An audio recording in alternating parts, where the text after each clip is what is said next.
This is the second lecture of the topic colloid. Last topic में हम लोग देखे थे कि कैसे हम लोग कॉलोइडल पार्टिकल्स को प्रिपेयर कर सकते हैं। ठीक है, अभी हम लोग देखेंगे किस तरह से हम लोग कॉलोइडल पार्टिकल्स को प्यूरिफाई कर सकते हैं। ठीक है, so first method is dialysis. ठीक है, डायलाइसिस में हम लोग क्या करेंगे, एक कंटेनर लेंगे। So inside the container there is a salt particle. Okay, so container के अंदर सॉल्ट पार्टिकल होगा और उसके बीच में क्रिस्टलॉइड भी होगा। सो क्रिस्टलॉइड यह इम्प्यूरिटी मीन कर रहा है, समझ में आया? इम्प्यूरिटी मीन कर रहा है यह क्रिस्टलॉइड। क्रिस्टलॉइड का मतलब है क्रिस्टल्स टाइप की इम्प्यूरिटी जिसको डिजोल्व करने पर ये ट्रू सोल्यूशन बन जाएगा। ठीक है, क्रिस्टलॉइड डिजोल्व करने पर ट्रू सोल्यूशन बन जाएगा and this true solution can pass through semi permeable membrane और dialyzing membrane. Semi permeable membrane के थ्रू ये जो क्रिस्टलॉइड का सोल्यूशन है वो पास हो सकता है। ठीक है, तो यहाँ से तो अंदर से जो क्रिस्टलॉइड पार्टिकल्स होते हैं वो यूजिंग डायलाइजिंग मेम्ब्रेन वो बाहर निकलेगा। ठीक है, crystalloid particles when dissolved in water they can pass through the dialysing membrane या सेमी परमेबल मेम्ब्रेन। तो यहाँ से क्रिस्टलॉइड पार्टिकल्स जो होते हैं they can come out of the container using the dialysing membrane. ठीक है, तो इस तरह से हम लोग कॉलोइडल पार्टिकल्स को प्यूरिफाई कर सकते हैं। Next is electrodialysis. Electrodialysis electrodialysis में क्या करेंगे, डायलिसिस प्रोसेस में हम लोग इलेक्ट्रिक फील्ड अप्लाई करेंगे। देखिए मैंने दो इलेक्ट्रिक फील्ड अप्लाई कर दिया, one is cathode and other is anode. ठीक है, तो क्रिस्टलॉइड का पार्टिकल जो है या जो क्रिस्टलॉइड जो है अगर ये मान लो नेगेटिव चार्ज का है तो it will be attracted towards anode, और अगर क्रिस्टलॉइड पॉजिटिव चार्ज का है so it will be attracted towards the cathode. ठीक है, तो यह क्या होगा, particles will be attracted towards oppositely charge electrodes. ठीक है, तो जो डायलिसिस प्रोसेस है this is very slow actually. To faster the dialysis process we are using the technique electrodialysis. ठीक है, तो इलेक्ट्रोडायलिसिस में हम लोग क्या करेंगे, सिर्फ हम लोग इलेक्ट्रिक फील्ड अप्लाई करेंगे, बाकी सब सेम है। Okay, we will see the optical properties of colloidal solution। optical properties क्या क्या होगा colloidal solution का। okay, number one is Tyndall effect। Tyndall effect is the first optical property shown by the colloidal sol। तो Tyndall effect में क्या होगा, when a beam of light is passed through a colloidal solution and view perpendicular to the path of incident light, left to right light pass हो रहा है और हम लोग ऑब्जर्व कर रहे हैं कहाँ से, ऊपर से नीचे, मतलब 90 डिग्री एंगल में ऑब्जर्व करना पड़ेगा। तो क्या दिखने को मिलेगा, तो ray of the light becomes illuminated. क्यों, क्योंकि यहाँ स्कैटरिंग होगा। This process is known as Tyndall effect. ठीक है, तो कंडीशन क्या है, condition for Tyndall effect to occur. ठीक है, वेरी इंपॉर्टेंट पॉइंट। कौन कौन सी कंडीशन पे टिंडल इफेक्ट शो करेगा, number one is diameter of the dispersed particle. मतलब जो डिस्पर्स्ड फेज है, मान लो this is the diameter of the dispersed phase. ठीक है, ये मान लो diameter of the dispersed phase is not much smaller than the wavelength of the light used. यहाँ से जो लाइट सोर्स से जो वेवलेंथ ऑफ द लाइट निकलेगा, ठीक है, ये जो लैम्डा है, देखो यहाँ से लेके यहाँ तक जो डिस्टेंस है this is known as wavelength. Wavelength और डायमीटर का जो वैल्यू है इन दोनों में ज़्यादा डिफरेंस नहीं होना चाहिए, तभी जाके टिंडल इफेक्ट ऑब्जर्व किया जा सकता है। Next, the refractive index of the dispersed phase and the dispersion medium differ appreciably. जो डिस्पर्स्ड फेज और डिस्पर्शन मीडियम का जो रिफ्रैक्टिव इंडेक्स का वैल्यू है sine i by sine r equal to constant, जिसको बोलते हैं क्लास 10 में हम लोग पढ़े थे। तो ये जो रिफ्रैक्टिव इंडेक्स का वैल्यू है इसमें बहुत ज़्यादा डिफरेंस होना चाहिए, तभी जाके ये टिंडल इफेक्ट ऑब्जर्व किया जा सकता है। Okay, next is Brownian movement. Next is Brownian movement. The continuous rapid zigzag motion of the colloidal particles in the dispersion medium is called Brownian movement। ठीक है, रैपिड जिगजैग मोशन, देखो इधर से गया, इधर से आके फिर स्ट्राइक हुआ, फिर इधर आया, फिर स्ट्राइक हुआ दूसरे के साथ, फिर इधर आया, मतलब जिगजैग मोशन है, कोई रैंडम मोशन नहीं है। इसको बोलते हैं ब्राउनियन मूवमेंट। तो colloidal particles they exert Brownian movement. Okay, जिसको बोलते हैं continuous rapid zigzag motion. Continuous rapid zigzag motion of the colloidal particles is known as Brownian movement। Okay, charge of the colloidal particle. मैंने क्या बोला था पहले? मैंने बोला था कि colloidal particles they contain same kind of charge, मैंने बोला था, ठीक है। Else the charge of the colloidal particles will B positive और नेगेटिव, तभी जाके क्या होगा, वो कॉलोइड स्टेबल बन सकता है, ठीक है। मान लो इसमें देखो, मैं कंसिडर किया इसमें जो कॉलोइडल पार्टिकल्स है सबके पास एक नेगेटिव चार्ज है, नेगेटिव चार्ज है, समझ में आया? तो नेगेटिव चार्ज अगर होगा सबके पास, तभी जाके क्या होगा, ये एक दूसरे को रिपेल करेगा, डिस्पर्स्ड फेज एक दूसरे को रिपेल करेगा, और ये जो डिस्पर्स्ड फेज का जो पार्टिकल है वो थोरोली डिस्ट्रीब्यूटेड होगा, डिस्पर्शन मीडियम में हर जगह पर डिस्ट्रीब्यूटेड होगा, ठीक है।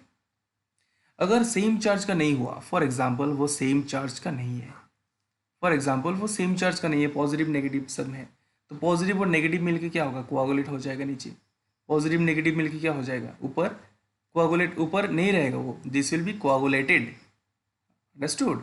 सो दिस विल बी कोआगुलेटेड, यहाँ पॉजिटिव नेगेटिव मिलके कोआगुलेशन हो रहा है, तो ये जो कॉलोइड है उसको हम लोग बोलेंगे अनस्टेबल, ये हो जाएगा अनस्टेबल, समझ में आया? This is unstable colloid. तो स्टेबल कॉलोइड में क्या होता है, they contain the same kind of charge whether positive और नेगेटिव। अच्छा, तो अभी हम लोग देखेंगे कि चार्ज किस तरह से डेवलप होता है, ठीक है। चार्ज किस तरह से डेवलप होगा वो हम लोग अभी देखेंगे।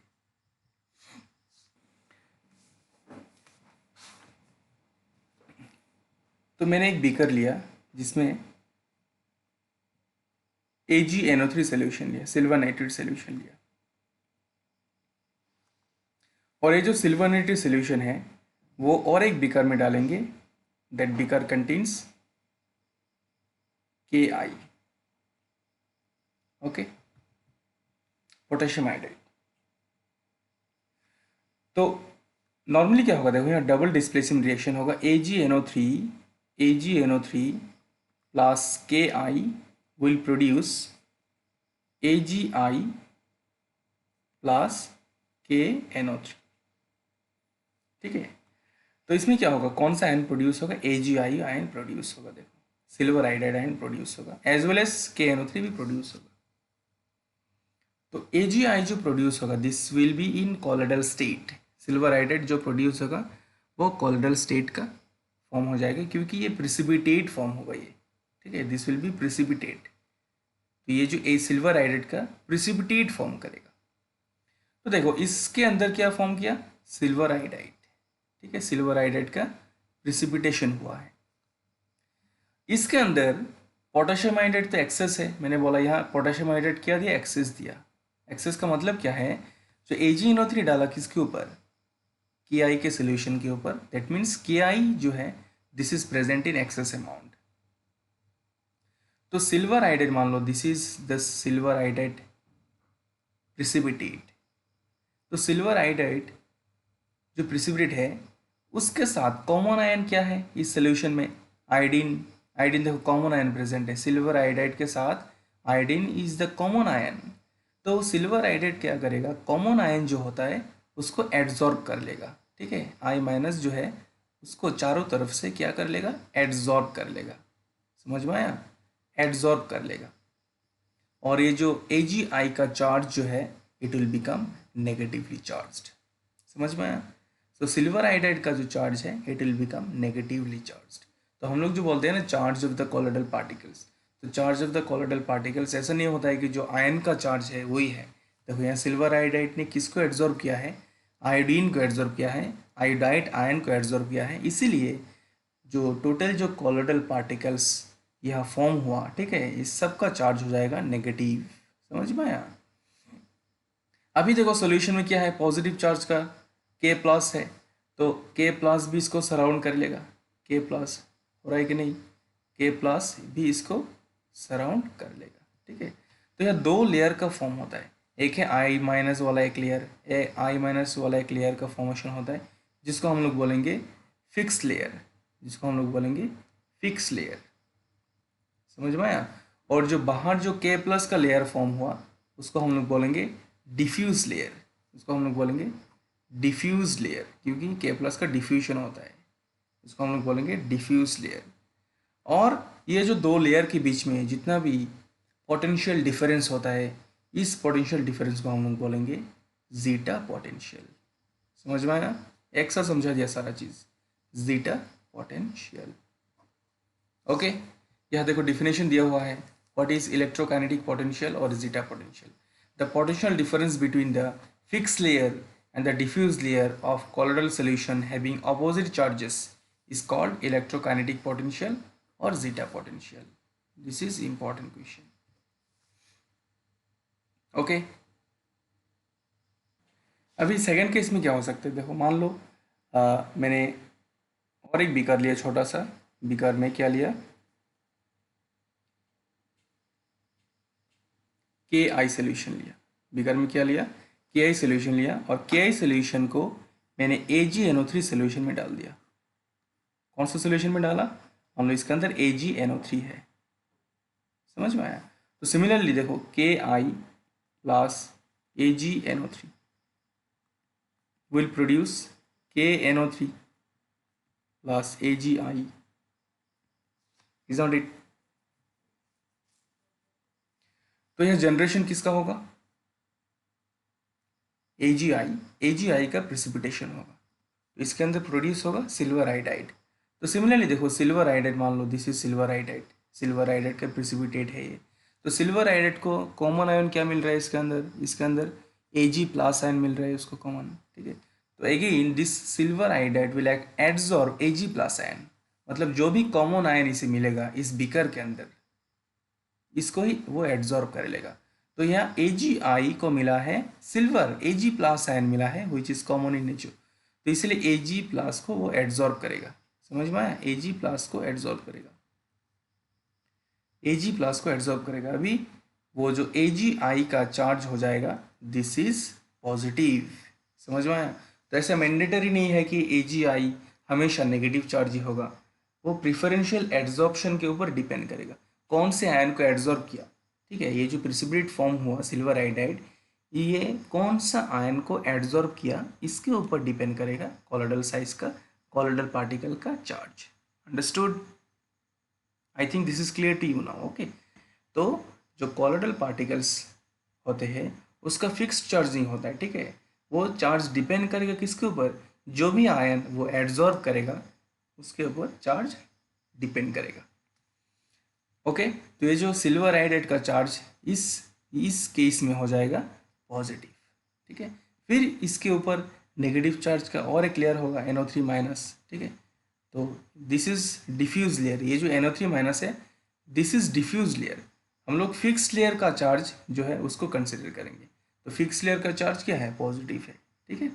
और डिफ्यूज लेयर जो है दिस इज NO3 माइनस, तो ये यहाँ ये भी बोल सकते हैं कि डिफ्यूज लेयर जो है NO3 माइनस और फिक्स लेयर जो है Ag प्लस, इसके बीच में जितना पोटेंशियल डिफरेंस है उसको हम लोग फिर से बोलेंगे इलेक्ट्रोकाइनेटिक पोटेंशियल या zeta potential. This is same for each and every case. Okay, लेकिन चार्ज का जनरेशन डिपेंड करेगा कौन सा आयन एड्जॉर्ब किया है इसके ऊपर। Next electrophoresis. देखो इलेक्ट्रोफोरेसिस समझने के लिए मैंने क्या लिया, एक यू लाइक ट्यूब लिया, यू लाइक ट्यूब, ठीक है, यू जैसा देखने वाला एक ट्यूब मैंने लिया, और जिसके अंदर मैंने डिस्पर्शन मीडियम और डिस्पर्स्ड फेज भी लिया। दैट मीन्स हम लोगों ने क्या लिया, सॉल ले लिया, कॉलोइडल सॉल ले लिया, कॉलोइडल सॉल ले लिया। अंडरस्टूड? कॉलोइडल सॉल ले लिया जिसमें क्या है, डिस्पर्स्ड फेज भी है और डिस्पर्शन मीडियम भी है। फॉर एग्जाम्पल इसमें डिस्पर्स्ड फेज है नेगेटिवली चार्ज्ड, ठीक है, नेगेटिव चार्ज का डिस्पर्स्ड फेज लिया, दैट मीन्स जितना भी डिस्पर्स्ड फेज है सबका चार्ज नेगेटिव है। और मैंने क्या किया, देखो यहाँ दो इलेक्ट्रोड लगाया, एक साइड में लगाया एनोड, एक साइड में लगाया कैथोड, और इसमें क्या किया, इलेक्ट्रिसिटी कनेक्ट कर दिया। तो क्या होगा, जो डिस्पर्स्ड फेज है इसका चार्ज क्या है, नेगेटिव है। So the negative charged particles will be attracted towards the positively charged electrode. देखो this phenomenon is known as electrophoresis। कैसे बोलेंगे, the movement of colloidal particles towards oppositely charged electrodes is known as electrophoresis, movement of colloidal particles towards oppositely charged electrode in the presence of electric field is known as electrophoresis. Now what is electroosmosis? Electroosmosis क्या होता है? This is also important. Electroosmosis क्या होता है? ठीक है, मान लो मैंने यहाँ एक सेमी परमेबल मेम्ब्रेन लगा दिया, दिखाई दे रहा है, यहाँ मान लो एक सेमी परमेबल मेम्ब्रेन लगा दिया, SPM। ठीक है, यहाँ मैंने क्या लगाया? Semi permeable membrane which allows only solvent molecules to pass through it, जिसके थ्रू देखो यहाँ से जो कॉलोइडल पार्टिकल्स का मूवमेंट हो रहा था ना, वो मूवमेंट अभी बंद हो जाएगा। क्यों? क्योंकि यहाँ सेमी परमेबल मेम्ब्रेन लगा दिया। ठीक है, सेमी परमेबल मेम्ब्रेन से ये जो कॉलोइडल पार्टिकल्स है वो मूव नहीं कर सकता है, वो मूव नहीं कर सकता है। कौन कर सकता है? डिस्पर्शन मीडियम कर सकता है, which is liquid. Dispersion medium इसके थ्रू मूव कर सकता है। तो हम लोगों ने क्या किया? हम लोगों ने जो इलेक्ट्रोफोरेसिस है उसको स्टॉप कर दिया। ठीक है, using a semi permeable membrane. अगर इलेक्ट्रोफोरेसिस स्टॉप कर देता हूँ मैं यूजिंग सेमी परमेबल मेम्ब्रेन, और यहाँ मैं इलेक्ट्रिसिटी भी कनेक्ट कर देता हूँ, तो क्या होगा? तो ये देखा जाता है कि dispersion medium moves in A direction towards that of dispersed phase. So dispersion medium जो है this moves towards the dispersed phase. देखो उल्टा मूव हो रहा है, किसका? डिस्पर्शन मीडियम का। पहले किसका मूवमेंट हो रहा था? डिस्पर्स्ड फेज का, लेकिन अभी किसका मूवमेंट हो रहा है? डिस्पर्शन मीडियम का। सो डिस्पर्स्ड फेज क्यों नहीं मूव कर पा रहा है? क्योंकि यहाँ सेमी परमेबल मेम्ब्रेन लगाया, लेकिन सेमी परमेबल मेम्ब्रेन जो है it will not retard the movement of dispersion medium. Dispersion medium easily move कर सकता है, कोई प्रॉब्लम नहीं है। दैट मीन्स डिस्पर्स्ड फेज का मूवमेंट को हम लोगों ने स्टॉप कर दिया, तो क्या देखा गया? Dispersion medium moves in the direction of dispersed phase, उल्टा हो रहा है। तो this process is known as electroosmosis. क्या लिखा है? If the movement of colloidal particles towards oppositely charged electrode is prevented, then the solvent molecules are found to move towards the dispersed phase. This phenomenon is known as electroosmosis. Important. Okay. Next is coagulation. Coagulation. आप जानते हो what is coagulation? Blood coagulate करता है, मतलब precipitation होता है। The process of converting a colloidal solution into precipitate is known as coagulation. Coagulation का और एक नाम है फ्लक्यूलेशन। फ्लक्यूलेशन, ठीक है। तो अगर मैं बोलूँगा कि कोआगुलेशन वैल्यू क्या है, कोआगुलेशन वैल्यू है it is defined as the minimum number of millimoles of electrolyte required to coagulate 1 litre of colloidal solution. कितना मोल देने पर, कितना मिलीमोल इलेक्ट्रोलाइट डालने पर 1 लीटर ऑफ कॉलोइडल सॉल्यूशन का कोआगुलेशन होगा, इसको हम लोग बोलते हैं कोआगुलेशन वैल्यू या फ्लक्यूलेशन वैल्यू। ठीक है, मान लो 1 लीटर ऑफ कॉलोइडल सॉल्यूशन है, 1 litre of colloidal solution is there.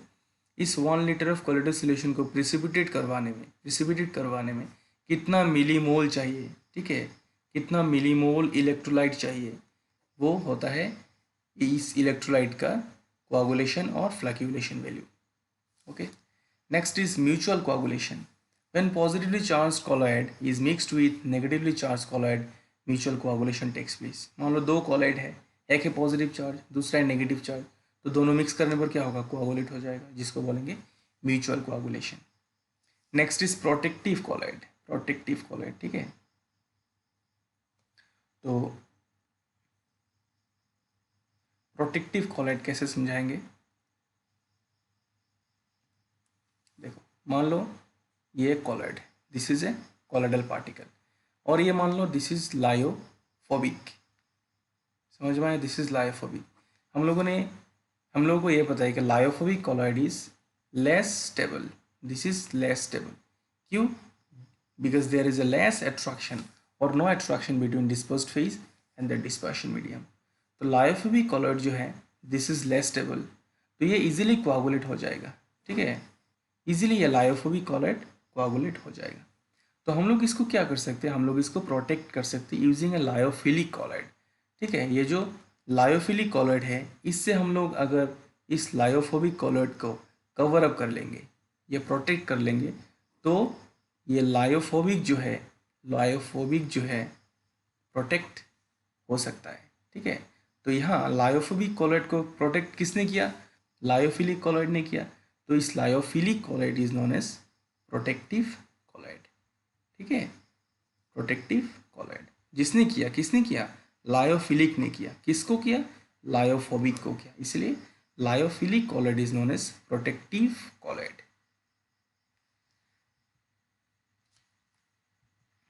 Next is gold number. What is gold number? Gold number भी प्रोटेक्टिव कॉलॉइड से ही है।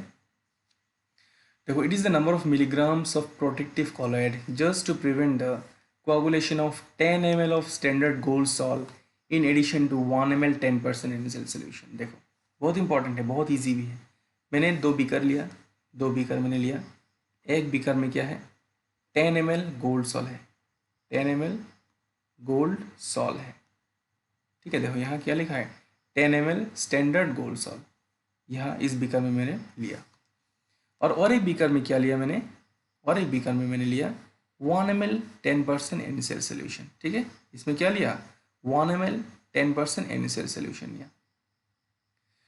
तो ये जो गोल्ड सॉल है दिस इज नेगेटिवली चार्ज्ड, और ये जो NaCl सोल्यूशन है यहाँ से Na जो है दिस इज पॉजिटिवली चार्ज्ड। तो ये दोनों अगर मिक्स करेंगे, देखो 10 ml गोल्ड सॉल और यहाँ 1 ml 10% NaCl सोल्यूशन अगर वो मिक्स करेंगे तो दे विल कोआगुलेट। वो क्या करेगा? कोआगुलेट हो जाएगा। कोआगुलेट का मतलब क्या है? प्रिसिपिटेट हो जाएगा। टू प्रिवेंट द प्रिसिपिटेशन, हमें प्रिसिपिटेशन नहीं करवाना है। टू प्रिवेंट द प्रिसिपिटेशन जितना मिलीग्राम्स ऑफ प्रोटेक्टिव कॉलॉइड चाहिए, टू प्रिवेंट द प्रिसिपिटेशन इतना मिलीग्राम, इसको हम लोग बोलेंगे गोल्ड नंबर। ठीक है, मान लो अगर मान लो हमें 5 मिलीग्राम चाहिए, अगर मान लो 5 मिलीग्राम प्रोटेक्टिव कॉलॉइड चाहिए to prevent the coagulation of these 2 solution, तो 5 हो जाएगा इस प्रोटेक्टिव कॉलॉइड का गोल्ड नंबर। अगर मान लो हमें 10 मिलीग्राम चाहिए, मान लो 10 मिलीग्राम चाहिए, क्या चाहिए? कॉलॉइड चाहिए to prevent the precipitation of these 2 solution, these 2 colloidal solution, तो 10 हो जाएगा इसका गोल्ड नंबर। गोल्ड नंबर क्या हो जाएगा? 10। याद रखो गोल्ड नंबर का कोई यूनिट नहीं होता है। अगर मैं बोलूँ कि 10 इज़ द गोल्ड नंबर मतलब 10 मिलीग्राम, ठीक है, 10 क्या है? Is nothing but is milligram. तो डिफिनेशन में ही मिलीग्राम दिया हुआ है, तो अलग से यूनिट देने का कोई ज़रूरत नहीं है। अगर मैं बोलता हूँ कि मान लो एक प्रोटेक्टिव कॉलॉइड है, मान लो एक प्रोटेक्टिव कॉलॉइड X है, इसका गोल्ड नंबर है मान लो 50। समझ में आया? इसका गोल्ड नंबर है 50।